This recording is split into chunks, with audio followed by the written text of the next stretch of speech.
Good evening, SFL family. What's going on? This is Steps, aka the New York Jets owner, and this is the OneCut podcast, the official SFL podcast. And again, this is your host, Steps, and with me, I got the commissioner, aka Q the Truth. Say hello to the people, sir. What's going on? Gang, gang.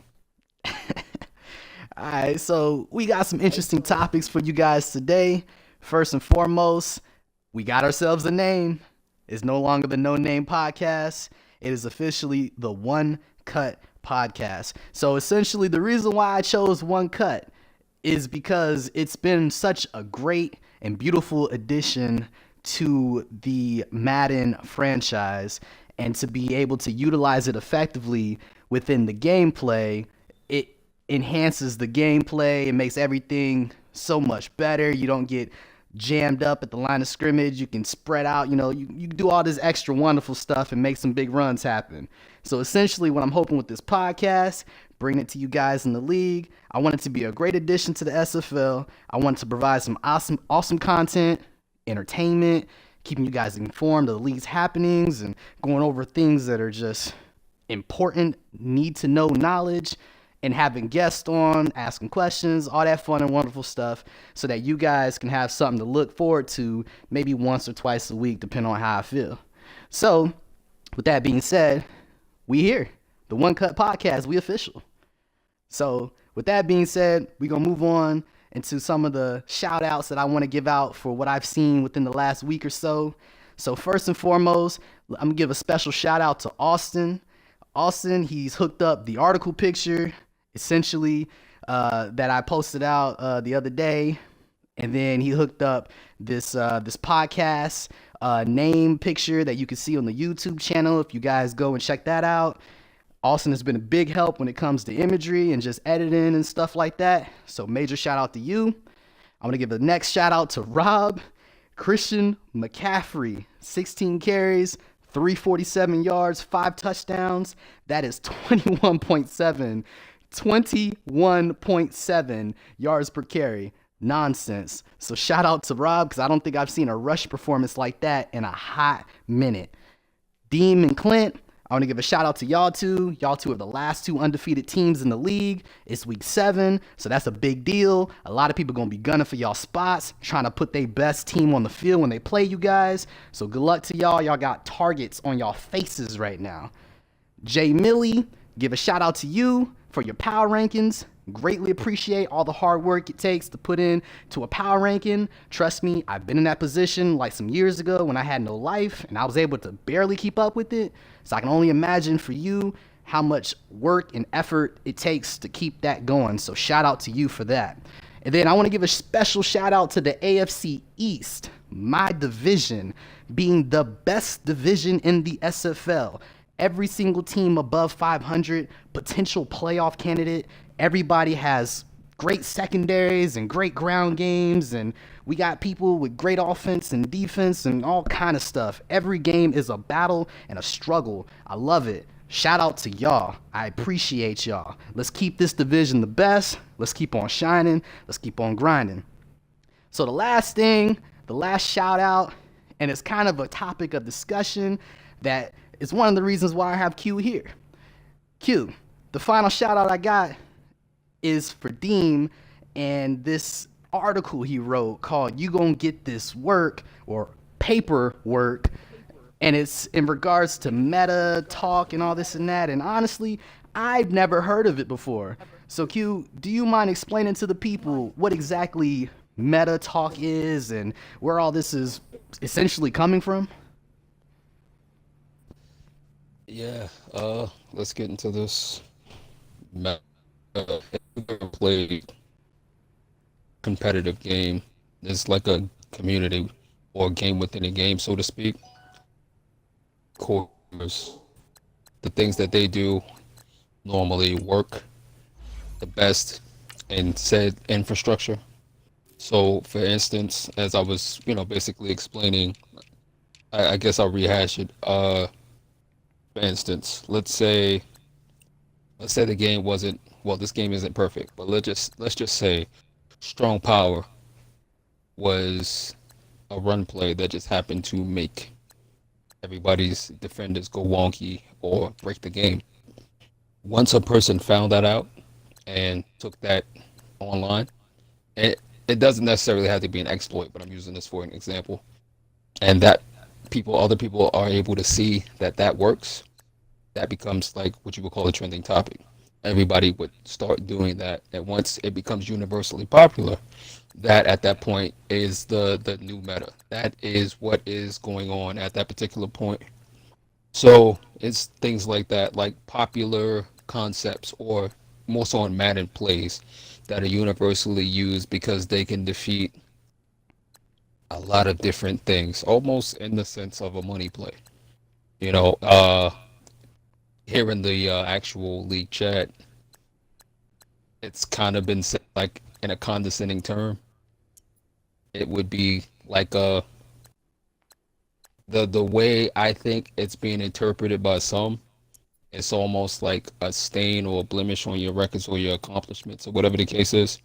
So, it really depends on how you're interpreting that actual term about meta or not. Okay, so would you say that meta in general is bad for the league? Uh, to be honest with you, I'm kind of indifferent to it. As I was telling Chan earlier when he was trolling, I don't really play a lot of randoms online, and it doesn't really. I don't really care about the meta. Um, yeah, I really don't. Honestly, I don't care if it's popular. It's popular. I would just look at it like it's a challenge, like anything else. But to some, it's like, that's whack. You're not doing it, on your own. You're getting help from outside or whatever.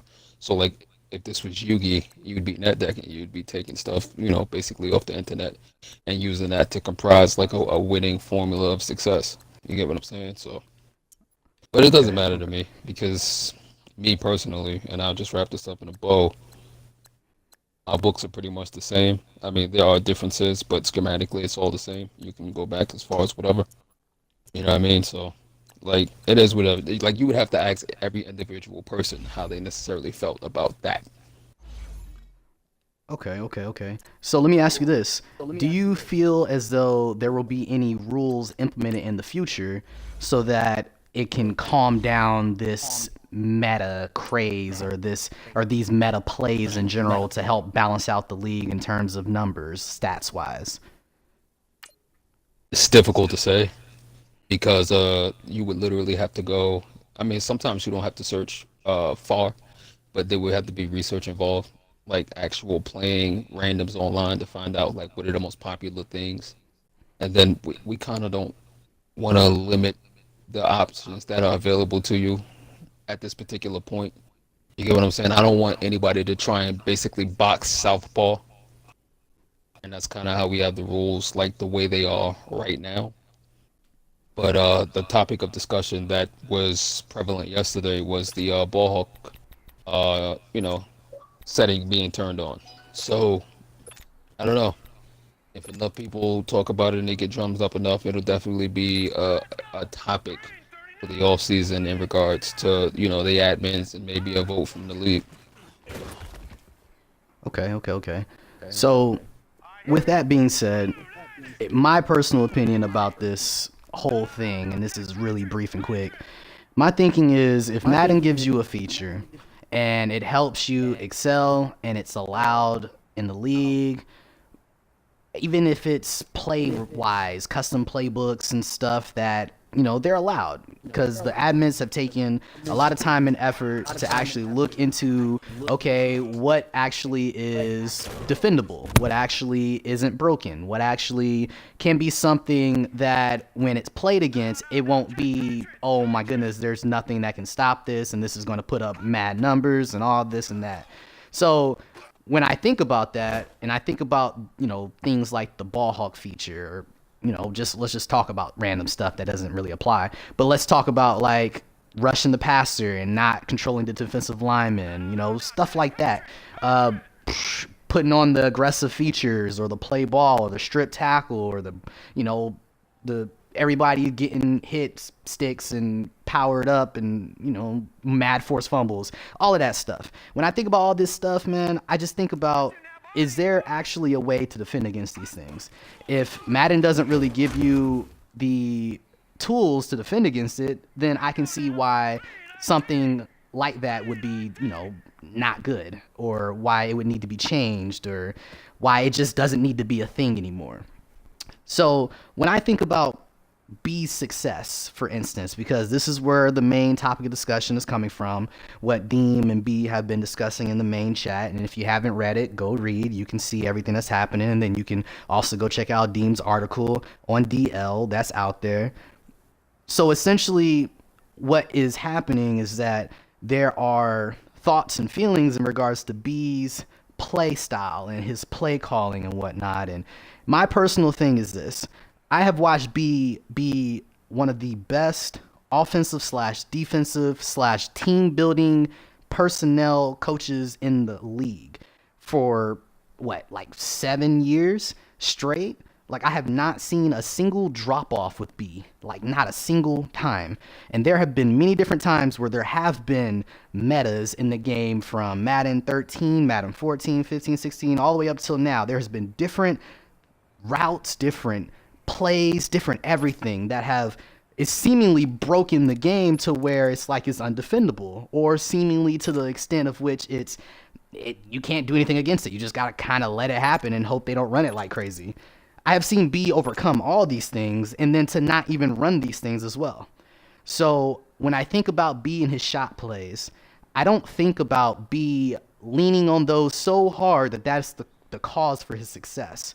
When I think about his shot plays, I think about that's something to be concerned about when you play him, because B does call shot plays, but he calls them in spots where they're necessary, where they may catch somebody off guard. He doesn't lean on them to the extent of which it's like, oh man, B is a shot caller, no pun intended, you know? He's not like that. B has been successful in his own right, putting in his own work, doing his own thing with his own plays. He's self-made to the extent of the word. So the whole chat and the you know, whole chatter in the chat and everything that's going on, it's funny stuff. Don't get me wrong. That's why I sat there laughing at it. But at the same time, it's just funny stuff, and that's it. I put no real weight behind it, besides the fact that yes, he had the receipts. Yes, it was a real article and everything, and you know, it was just a continuation of the discussion they had last night. I totally get it. But at the end of the day, none of this negates B's success. B is still one of the best users in the SFL, with or without those shot plays, and he will figure it out pretty much all the time, because B is a very intellectual, skilled Madden user. And that's essentially the extent of which I'll go to that. B, did you have any, Q, did you have any final comments about all that?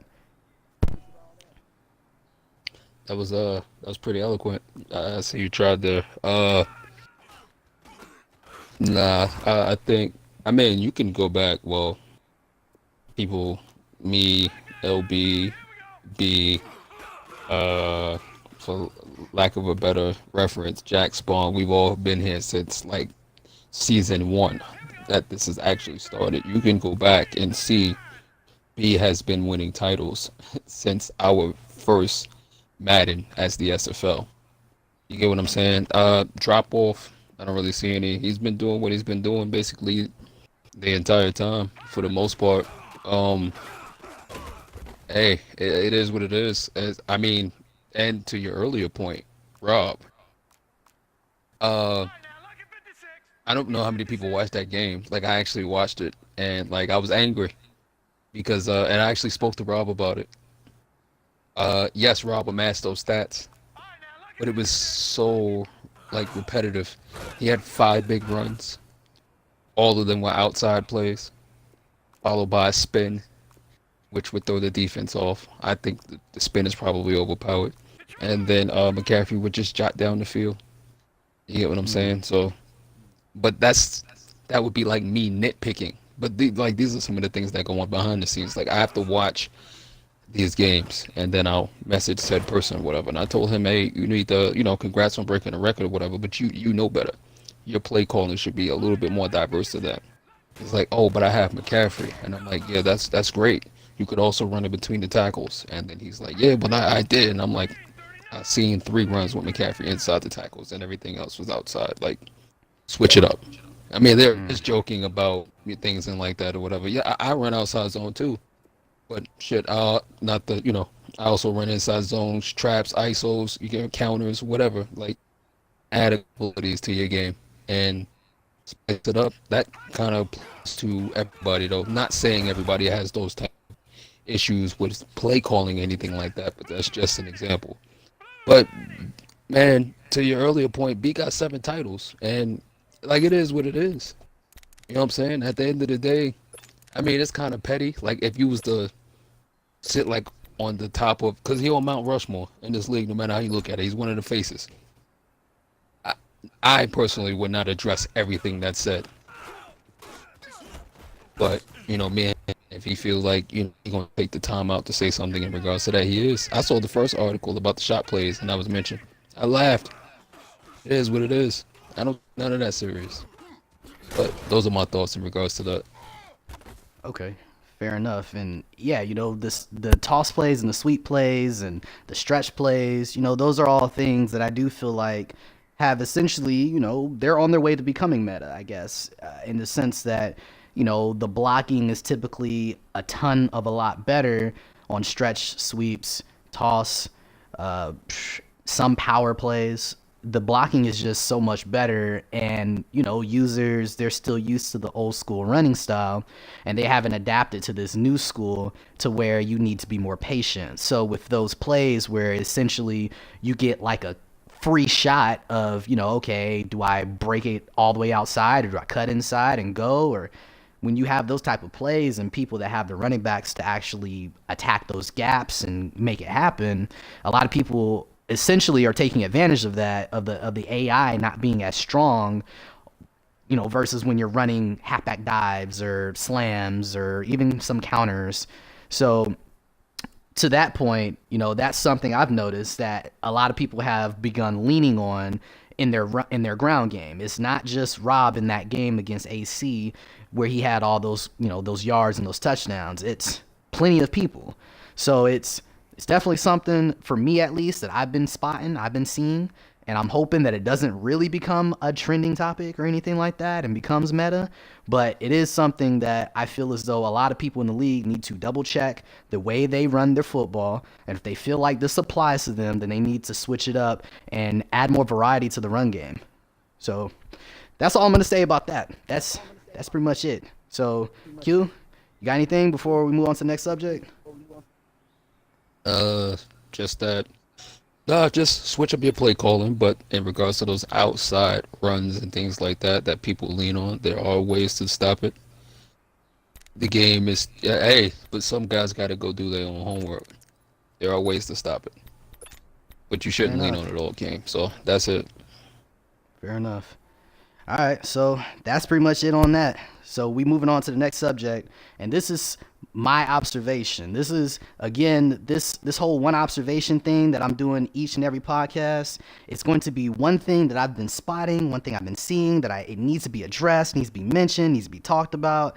It's some type of subject. It doesn't even matter what it is. It's some type of subject that is becoming near and dear to my heart that we need to discuss. In this instance, we need to discuss a rule that has been implemented by the admins and the commissioners since day one of this season. But not a lot of people have been following this rule. I don't know if it's because it's not well known or people just don't care, which we have had people say they don't care. But I am here to help remind you guys, and Q's here as well, that we need to be matching personnel when we're playing defense. So essentially, when we're matching personnel, that is literally spelled out for you. You're matching personnel. You're not going to see Sean McVay on Sunday on defense calling 43 and 34 against 5 wide. You're just not going to see it. That's not smart. Madden, it can work because, Madden is not a perfect game. You're not going to see, because there's five wide receivers and only two cornerbacks and two DBs and safeties, that they're going to be able to take advantage of it. Madden is more so about the designs of the zones and the way they play and the way that you can attack those zones. It's not about the mismatches as much. The only time that it is about the mismatches, really and truly, is when it comes to speed. If you have a wide receiver that has 95 speed and a corner that has 88 speed, then good luck, Chuck. But other than that, everything else is kind of fluid. It doesn't really matter that much.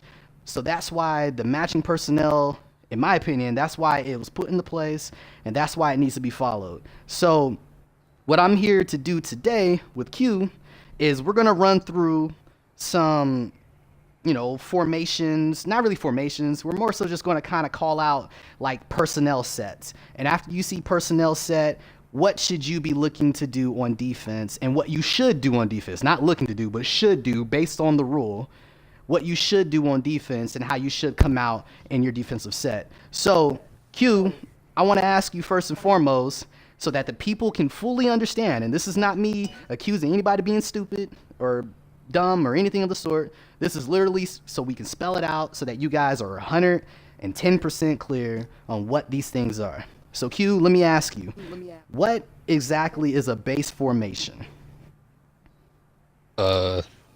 Essentially, most 3-4 or the 4-6, those which you would call base defenses. Okay. Thank you, Q. Oh, go ahead.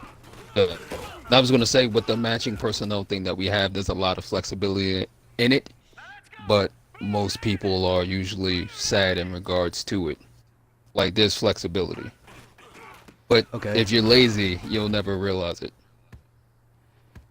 Okay, so with that, I kind of want to go into that a little bit too. So let me first ask you this.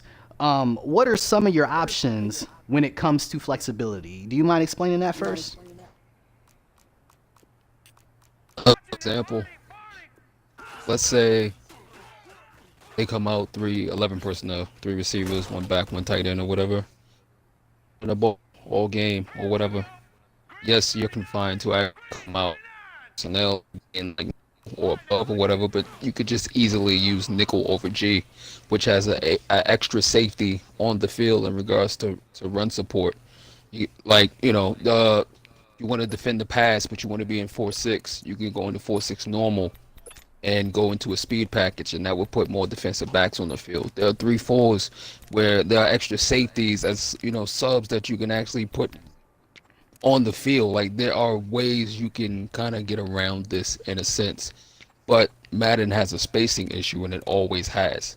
So you can be in 3-4 odd. I hate to keep using that and defend 5 wide. And if this is supposed to be sim football, that if you would do that in the real NFL, you would get shredded constantly. But Madden doesn't allow that to happen because of that spacing thing, but that's a whole nother can of worms that would take all day to explain. So here we are just trying to match personnel because we're trying to emulate simulation style football anyway. So there's that. And that's essentially the point. It's that in real life, defenses would be shredded if you were to not match personnel to that extent. Like, there are times where, yes, there is a certain play that you would love to run, and it would be perfect in the situation, and they're going to run a specific type of call. For instance, I played Dean yesterday, and I was matching personnel, and we were on like the 2 or the 3 yard line, and I was on defense. I wanted to come out in a 5-2, or I wanted to come out in a 43, or excuse me, a 34, and Dean came out 3 wide. So I knew that, okay, he could still run the football. And I personally felt like he was going to run the football. So what I did is I came down to big nickel, and I made sure, because Jamal Adams, who is a very good run stopper, he was going to be playing up in the cornerback slot up close to the line. And so essentially that still gives me three, that still gives me, the matching personnel. That gives me my three corners, quote unquote. It also gives me my two safeties. And then it also still matches the personnel, but it still is a defense that can play the run if I call the right play for it. And then, he happened to run the football, got a touchdown, but at the same time, I still came out, I matched personnel, and I had a good defense on the field. It was just a better offensive play call. So next, I'm just going to call out like some personnel packages, and Q is going to tell you exactly what you should or could run in that situation. So the very first personnel package I want to say is the 0 wide receiver, 3 TEs, 2 halfback set. You can be in base or below. 3 4 right, 4 so 3 4 6 5 2. Like these are options. Okay. 1 wide receiver, 2 TEs, 2 halfbacks. Same thing. We would call that 22 personnel. Okay. Go ahead. Two wide receivers, 2 TEs, 1 halfback. It could also be base. That's 12. 3 wide receivers, 1 TE, 1 halfback. That's the 11 personnel I was referring to earlier. So nickel, some type of sub package with, to cover or whatever. It's like same thing. Like I said earlier, you can nickel over G, 4-6 with the speed package. Like there are many options. Okay. 3 wide receivers, 2 TEs, 0 halfbacks. Say that again. I'm sorry. 3 wide receivers, 2 TEs, and 0 halfbacks. Okay. Yeah, dime, quarters. I think, but anything pass heavy. Okay. And so then the list it's going to keep going up. 4 wide receivers, 0 TEs, 1 halfback. 4 wide receivers, 1 TE, 0 halfbacks. All of that is going to be Three dime and receivers quarters enough. again. Yep. Nickel, So dime, essentially, whatever. so the last thing, and this is something that I actually received a message about when I was asking for opinions and whatnot. So the Wildcat defense, what exactly could you run on, or yeah, what defense could you or should you call against a Wildcat offense? It really depends on the personnel. Honestly, you could run base, you can run nickel. Like I feel like, man, like nickel over G solves like a lot of problems.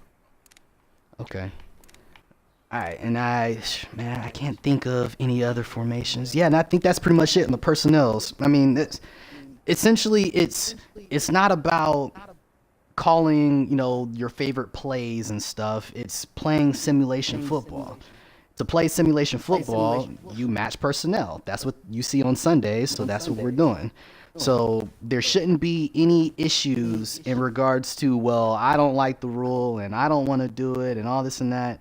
If you don't like it, leave. It's that simple. This is Facts. what's happening. I'm just saying, this is what we're running here. This is what we're doing. If you don't like it, there's a door you can exit. Nobody's holding you here. So I'm hoping and praying that within the future, next few games I watch, I'm able to see some good play calls, some very creative personnel packages, subs. I want to see it all, man. I want to see some good, great play calling on offense and defense. I want to see good plays. I want to see good football, man. And that's essentially where all this is coming from, man. I just want to see everybody be better and do better. So that's pretty much all I got. Q, you got anything you want to tell the people before we exit stage left? Uh, Try and enjoy the cycle. Um, Follow the rules. It's beneficial to as far as your residents here. Um, Enjoy yourselves. That's it. All right, that's a bet. And look, that's a wrap. This is the OneCut Radio, and we out.